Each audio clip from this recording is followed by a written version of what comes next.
No one who ever saw the temple ever remained the same. Some went mad. Some were so overwhelmed with grief that they could not go on living. Others were enraged. That was the temple's purpose, to inspire, to disrupt the very sense of safety and security that makes everyone complacent over time, but most importantly of all, to never forget. Glorious in every aspect of the word, it was a crowning achievement in architecture. Only part of the temple was visible. The central tetrahedron, which formed the temple's entrance, sat at the very heart of the complex. The rest existed in the realm of the gods, a perfectly constructed pentachoron, the simplest of the divine solids, with 4 additional tetrahedra surrounding the central edifice. Before anyone could enter its hallowed grounds, there was a ritual that needed to be performed. Priests would prepare a ceremonial tea, brewed from various sacred plants and fungi. All who wished to enter had to partake in the tea ceremony.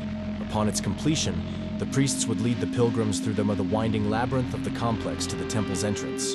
From that point on, the pilgrims had to go alone.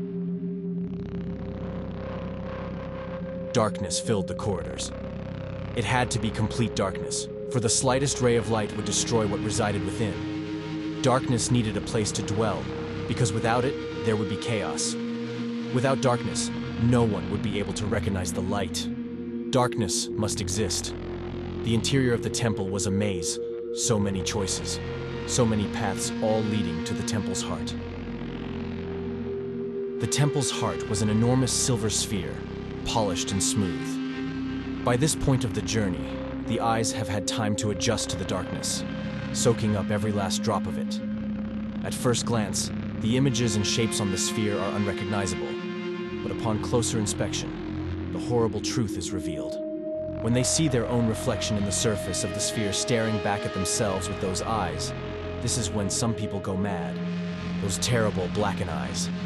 At the temple's heart, their own reflection awaited them, telling themselves in that familiar voice, "Oh, the wonders you shall see." Wonders indeed. Wonders so terrible, they brought everyone who saw them to their knees.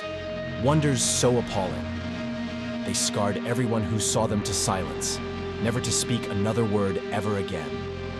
This is when some people become so overwhelmed with grief that they could not go on living, so they would just stop, consumed by the gnawing grief that they could no longer express. Wonders so utterly revolting that they made everyone who saw them gag with disgust. Wonders so horrific that they made the gods themselves convulse with devastating despair. Forever weeping at the atrocities of their own creation, their tears formed the pools of water that condensed onto the floor around the temple's heart. This is when everyone else becomes enraged with anger, when they vow, never again. No one who ever saw the temple ever remained the same. Some went mad. Some were so overcome with grief that they could not go on living. Others were enraged. That was its purpose,